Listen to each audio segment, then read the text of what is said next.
Some stories, they just stick with you. Even after all these years on the court, through wins and losses, through all kinds of students and parents and tournaments, there's this one story that, well, every time I step on the court, I still think about it. Not because it was some huge victory or some epic tournament win. No, it was something else. Something deeper. Something that taught me more than any coaching manual, more than any seminar. Taught me about people, about the kids we train, about what's really going on under the surface. And honestly, about myself too. Anyway, I'll tell you about it. But first, hi, I'm Karen. I've been a tennis coach for, over 20 years now.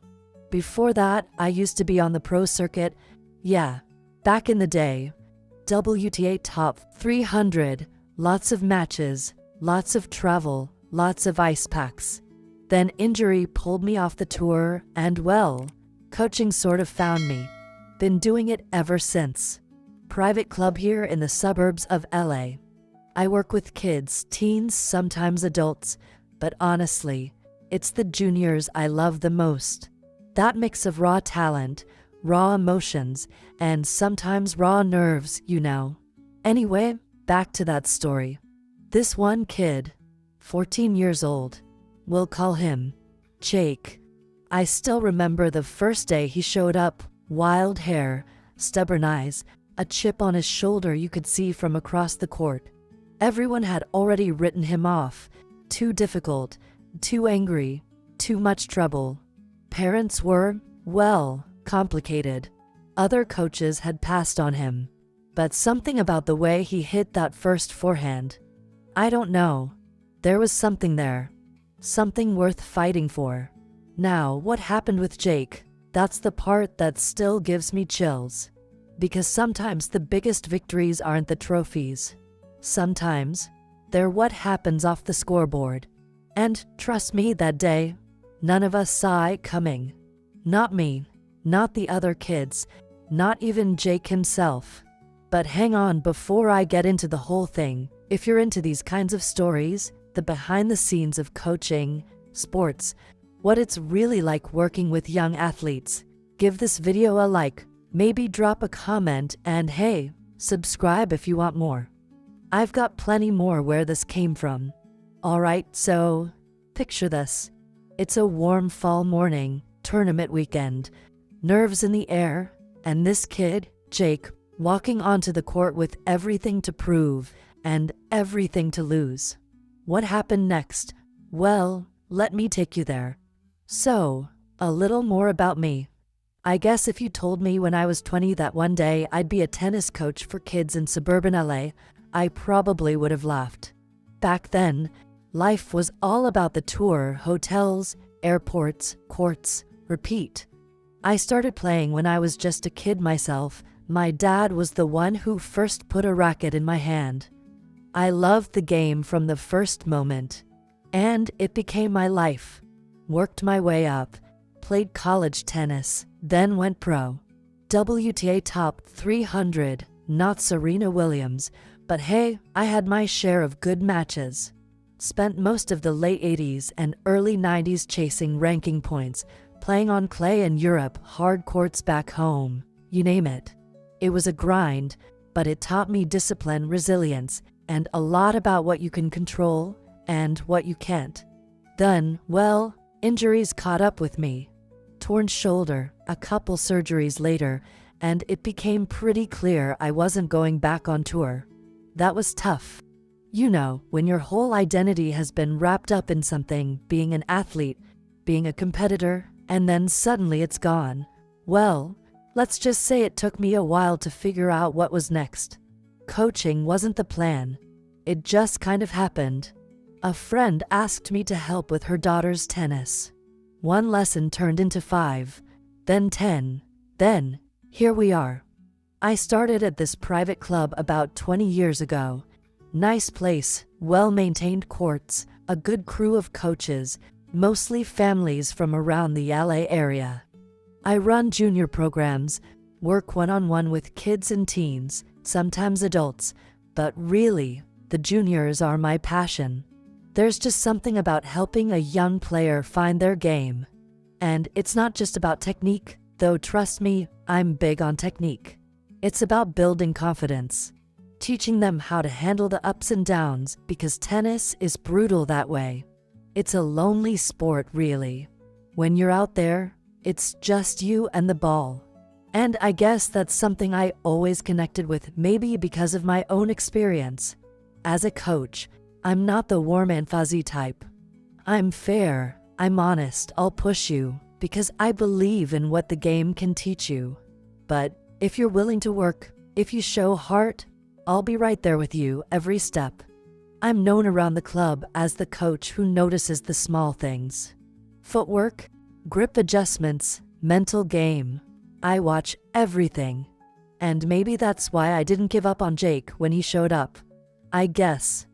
Over the years, you learn to see beyond the attitude, beyond the tantrums. Sometimes those are just shields. And yeah, the rhythm of my life now is very different from the tour days. Mornings at the club, lessons back to back, tournaments on weekends, a lot of time in the car, coffee always in hand. It's a grind of a different kind, but I love it. The court still feels like home. And every once in a while, a kid like Jake comes along and reminds me why I do this. But more on that in a minute. So, it was early November, a crisp morning that felt more like late October, and we were gearing up for the regional qualifiers, one of those tournaments where every point can make or break a season. The courts at my club were buzzing before the first serve, parents pacing by the fences, kids warming up with nervous energy, and coaches dutifully ticking off names on clipboards. I arrived before sunrise to set up, water bottles lined in neat rows, balls freshly rolled out, benches wiped down. My assistant coach, Miguel, was already there, clipboard in hand, scanning the schedule and giving me a thumbs up when I pulled in. Inside the clubhouse, I could smell coffee brewing and hear the murmur of parents comparing brackets, some confident, some silently worried about their kids' chances. Then there was Jake's mom, pacing near the entrance, phone pressed to her ear, voice low but tense. She'd flown in last minute, said something about a family emergency, but refused to elaborate. Jake himself was nowhere in sight. Instead, I found him in the back hallway, head down, slumped shoulders, racket bag dragging behind him like an anchor. His eyes flicked up when I called his name, sharp, defiant, like he was daring me to step closer. I remember thinking, there he is, my wild card, the one no one wanted to coach. And yet, there he was, standing at the edge of the court, as if the line between him and the game was more than just chalk a euro, it was a chasm. The other players were warming up, balls thudding off rackets, kids laughing, stretching, practicing serves. Across the net, Mia, one of my star juniors, was drilling cross-court backhands with a level of focus that made her look twice her age. I caught her eye and gave her a quick nod. She smiled confidently, knowing this was her day too. But my attention kept drifting back to Jake. He hadn't even unpacked. His bag was still zipped shut. I could see the tension coiling in his neck, the way his fists clenched and unclenched. Parents were starting to file onto the sideline, some with umbrellas against the sun, others clutching clipboards. The tournament director blew a whistle, signaling the start of the first match. An umpire took his seat, dusted off the cushions, and the chatter dinned. I walked down the court to meet Miguel by the scorer's table. He whispered, "Match 1 already started. Jake's supposed to be on in 10. I glanced at the bracket. His name was there, staring back at me like a dare. In that moment, I felt that familiar pulse of excitement. This was the trigger. This was where the story truly began. Standing on court 3, between those lines, everything felt heightened. Every breath, every heartbeat, every bead of sweat. I could see the trim of the net, the fading clay marks, the painted boundary lines. I could hear the distant cheers from Court 6, the squeak of sneakers, the rustle of leaves in the wind. And I could see Jake's silhouette stepping onto the court at last, shoulders tense, racket raised, eyes locked on the opponent like a soldier entering battle. I took a deep breath, reminded myself to stay calm, to be the coach he needed, steady, reliable, unflappable, because in a moment, everything would change. But for now, just before the first serve, it was still a story waiting to unfold. A stubborn kid who'd been written off, a coach who refused to quit on him, and a day that would test us both in ways we never expected. And then, just as I was settling into my usual spot by the sideline, clipboard in hand, I saw it. Jake's shoulders started to slump. His first serve, what he usually exploded with power, wobbled across the net like a wounded bird. I felt my heart tighten. That was the first sign something was off. His opponent, a steady baseline grinder, took full advantage, hammering ground strokes deep into the corners, and Jake chased them like he was running through quicksand, slow, heavy, every step fought. By the second game, he was down 0-2, and his frustration flashed in his eyes, a tight jaw, fists clenching around the handle of his racket. I wanted to shout advice, to call a timeout, to storm onto the court and reset everything, but rules were rules, and I had to stay put until changeover. So I bit down on my lip and watched. And then came the unforced errors, backhands drifting into the net, volleys sailing long. I could see his mind racing, panic building like pressure in a kettle about to blow. On the third game break, he pounded his racket into the ground, scuffing the clay and sending dust into the air. I saw the refs exchange looks. I felt the anxiety ripple through the crowd, parents shifting in their seats, other players peeking over the fence. Right then, I realized the heat of the moment had caught Jake off guard. This wasn't just a match, it was the perfect storm of expectation and fear, and he was drowning. The dilemma hit me hard. Do I step across the line, break protocol, and risk a code violation to pull him out of that spiral? Or do I trust that he'd find his footing, that my voice of calm out here by the sidelines would be enough? My mind raced back to all the drills we'd worked on, breathing exercises, mental resets, focus cues. But in the face of this tournament's pressure, none of it seemed to stick. I felt that familiar coach's guilt. What if I'd missed something in his training? What if I'd misread his mood, chalked up his silence to stubbornness when it was actually fear? I could almost hear myself thinking, Karen, you absolute idiot, how could you let this happen? Meanwhile, Jake's opponent was serving for the break, the ball popping crisply off the racket strings like a crack of thunder. Jake tossed the ball up, shoulder tight, his eye on the contact point, but his serve drifted long. The opponent smirked, wiped sweat from his brow, and the crowd murmured. That moment felt like the turning point. I saw Jake's face flash, embarrassment mixing with anger, and he kicked at the clay, spraying dust across the court. The umpire shot him a warning. My chest tightened, tension spiked in the air. I knew that if things didn't change fast, Jake would implode, shout, quit, or worse, give up entirely on that pivotal match. The dilemma crystallized: rescue him from his own self-doubt or let him fight through the storm on his own. If I intervened too much, he'd depend on me. If I held back, he might self-destruct. I glanced at Miguel, who was watching from 2 courts over, and gave him a small nod. He knew what I was thinking. As the next game began, I leaned forward, finger tapping my clipboard, heart pounding. I caught Jake's eye just briefly. Breathe, I mouthed. He blinked, jaw working, and for a split second I thought he might ignore me. But then, as the first rally of the game kicked off, he paused mid-swing, took a breath, and steadied himself. It wasn't perfect, but it was something.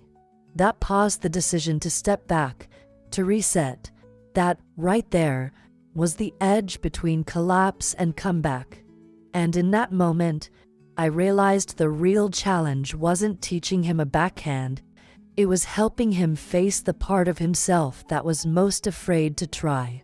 And then it happened, the moment I'd been waiting for, and the one I'd been dreading all at once. It was game point, tiebreaker, everything on the line, Jake serving at 6-7 against him. The sun was dipping low, casting long shadows on the clay, and you could almost hear the tension crackling in the air. All around us, the crowd was silent except for the rustle of cameras clicking and a distant lawnmower droning in the background.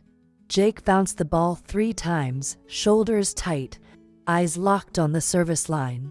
I could see his breath come out in short bursts, his grip on the racket wide-knuckled. And then, wow, he tossed the ball up, and that serve ripped across the net like lightning, clipping the corner of the service box. His opponent barely got a racket on it, and it skidded wide.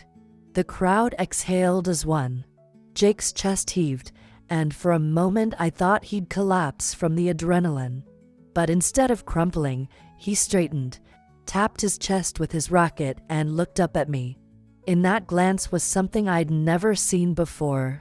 Pure, unfiltered determination.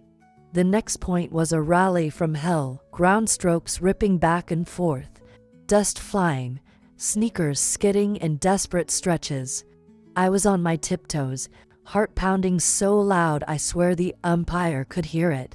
At one point Jake lunged for a drop shot, face inches from the clay, and popped it back with a flick of his wrist that left me breathless. He won the point for all. And then the unthinkable. On match point, his opponent hammered a brutal forehand right at Jake's backhand side.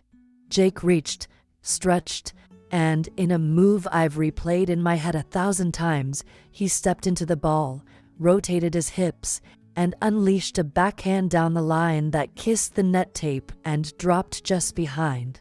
The whole court seemed to hold its breath as that ball bounced twice, and then, game, set, match.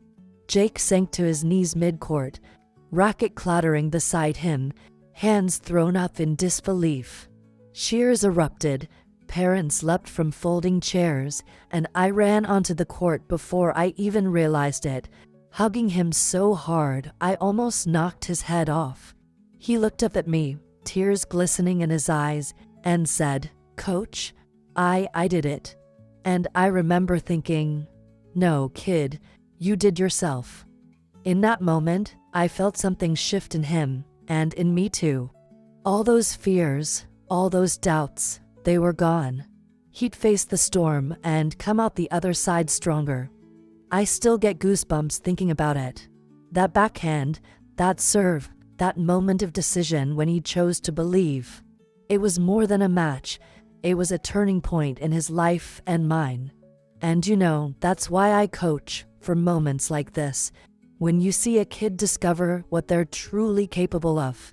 Who would have thought the stubborn 14-year-old who started the day ready to crush and burn would end it with his head held high, winning the biggest point of his career? I certainly didn't. But standing there on the court, drenched in sweat and dust, shouting and laughing and crying all at once, I realized that sometimes the biggest victories come wrapped in the toughest battles. That day, well, it wasn't just Jake's victory. It was ours. And I'll never forget it. After the final roar had settled and the last cheers drifted away, the court felt different. The lines, the net, the clay, all the same, but somehow charged with the energy of what had just happened. Jake and I sat on the bench, towels draped over our shoulders, water bottles sweaty in our hands. I watched him unwrap the racket grip absent-mindedly, still processing that backhand, that win. His mom appeared at the fence line, eyes red, arms open, and Jake stood up, hesitated for a second, then walked over and let her hug him tight. I caught her eye through the mesh. She mouthed, "Thank you." And I nodded, feeling a lump in my throat. Later, during the awards ceremony, I stood beside Jake as the tournament director held up the runner-up plaque for both singles and the team's regional points, and I saw the pride glow in his face. Every media shot, every photo op, he smiled like someone reborn. Afterward, we packed our gear at dusk, the sky painted pink and orange, and I asked him, "How do you feel?" He looked at me and said, "Honestly, I feel free." I nodded because I felt it too, that weight of expectation, of fear, lifted somehow by those hours on court. We drove back to the club in near silence, the radio playing soft tunes, and when we pulled into the parking lot, Jake turned to me and said, "Coach, I'm not going anywhere. I want to keep working." I smiled because that was the real victory.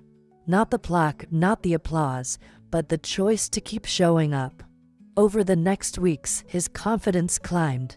In practice, he laughed more, loosened up, even offered pointers to the younger kids, something he'd never have done before. His serve got stronger, his footwork sharper, but most importantly, his head stayed in the game. Parents who'd once whispered doubts now asked for my opinion on training their own kids, and I'd point to Jake with a grin, "Watch him." For me, that tournament was a turning point, too. It reminded me that coaching isn't just about drills and tactics, it's about helping someone find the strength to face themselves.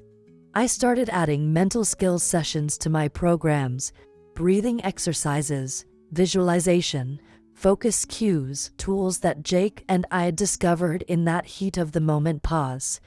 I shared them with every student, turning one hard-won lesson into a roadmap for others.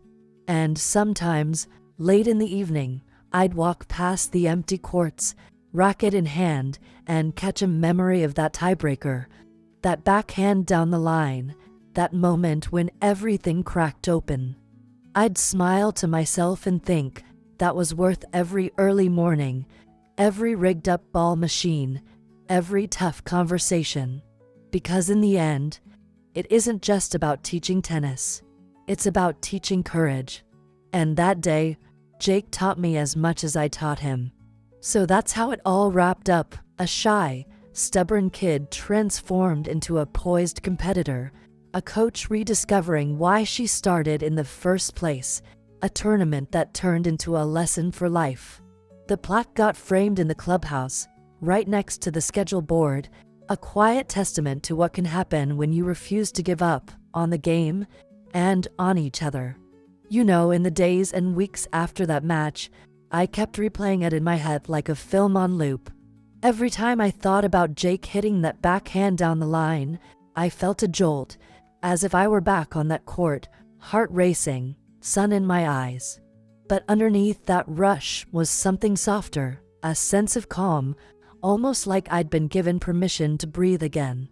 I realized that for years I'd been pushing so hard, pushing my students, pushing myself, that I'd forgotten to savor the moments that really matter. That match reminded me why I fell in love with this sport in the first place: the challenge, the joy, the human connection. Afterward, I found myself listening more intently to a student's hesitation before a serve, to a parent's worries about their child's confidence, even to my own instincts when the drill felt stale.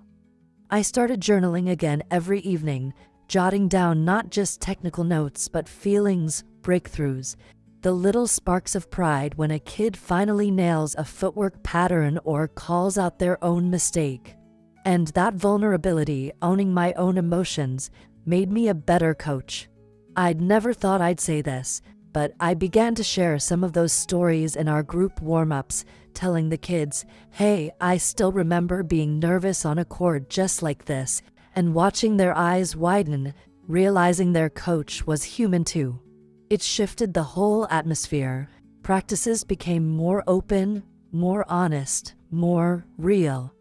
I even reached out to some of my peers at other clubs and said, maybe we should add a little space for real talk in our programs, mental game sessions that are as important as footwork.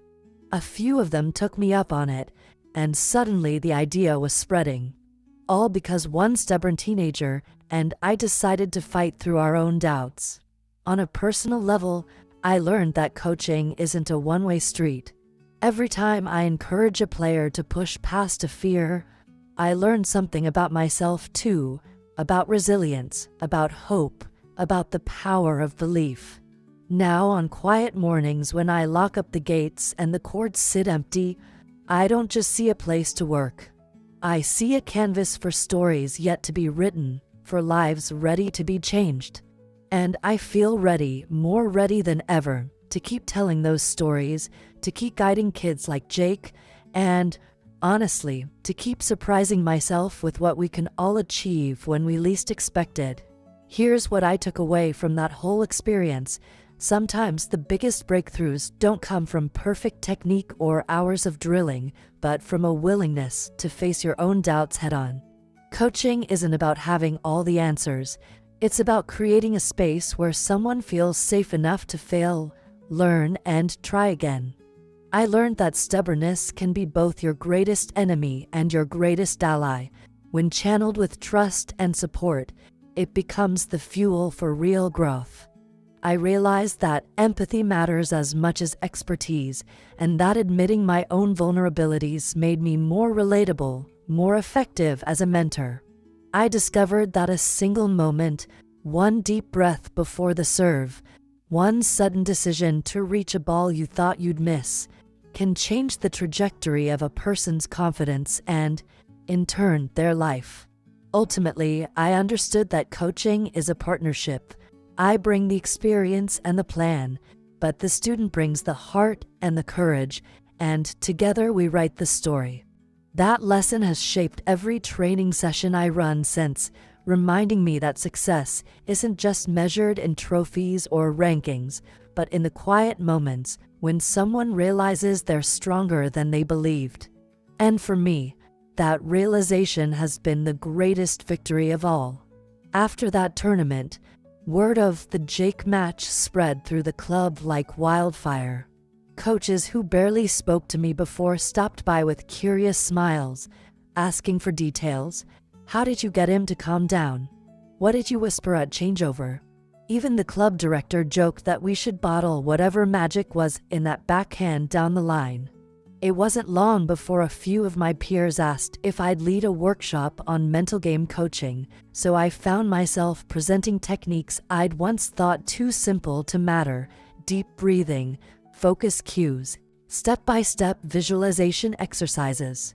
To my surprise, those sessions filled up fast, not just with young athletes, but with fellow coaches, parents, even local high school players looking for an edge. As for Jake, his story didn't end with that plaque. He went on to take fourth in the regional finals a few weeks later, then claimed his first title at a small invitational the next spring. More importantly, he started mentoring the newer kids, showing them how to reset after a bad point, how to keep their heads when the pressure rose. Watching him become that kind of leader reminded me of why coaches exist in the first place: to pass on what we've learned, to build not just players, but communities. For me personally, the experience fundamentally changed how I approach every student who walks through the gate. Now, when a player shows up with an attitude or seems lost in their own head, I don't just dial up the physical drills. I sit with them, talk about what's really going on off the court, share my own stories of doubt, and come back. And that openness has turned my group practices into something richer. Kids support each other, share advice, celebrate small wins together. Even the club's social media started highlighting mental moments alongside match highlights, because everyone wants to see the human side of sport. Of course, I still focus on footwork, on stroke mechanics, on strategy, but always with that reminder in mind: the mind is the ultimate racket.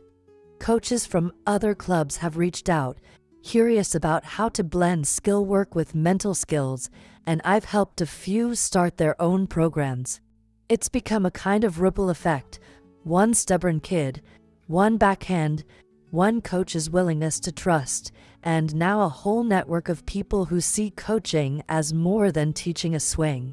So yes, the story of that day lives on, sometimes in hallway whispers, sometimes in workshop slides, but its real legacy is in every player who learns that courage doesn't come from perfection, but from the choice to keep playing anyway. So here we are at the end of the story, me, a coach who thought she knew what mattered most in tennis, and Jake, a kid who showed everyone that heart can trump all the techniques in the world. I hope you felt what I felt in that moment. The rush when someone you believe in finally breaks through, the quiet power of a single point that changes everything. But before we sign off, I want to leave you with one last thought. We all have a Jake in our lives, someone we've written off too soon, or a challenge we've let scare us into playing it safe. Maybe it was that project at work you never pitched, that conversation you avoided, or that dream you buried because you thought you weren't ready. My question for you is this, and don't look away. When was the last time you bet on someone else's potential or on your own, even when the odds seemed stacked against you? And if you can't remember, what's stopping you from doing it right now? Drop a comment and tell me about that moment of doubt, or that leap of faith you took, or wish you had taken. Let's spark a real conversation here, because stories like Jake's don't end on the scoreboard. They keep growing every time we share them. So go ahead, leave a comment, hit that like button if this story resonated with you, and subscribe for more real talk from the court. I'll see you in the next video, where we dive into another story that proves the most unforgettable lessons can come from the most unexpected places.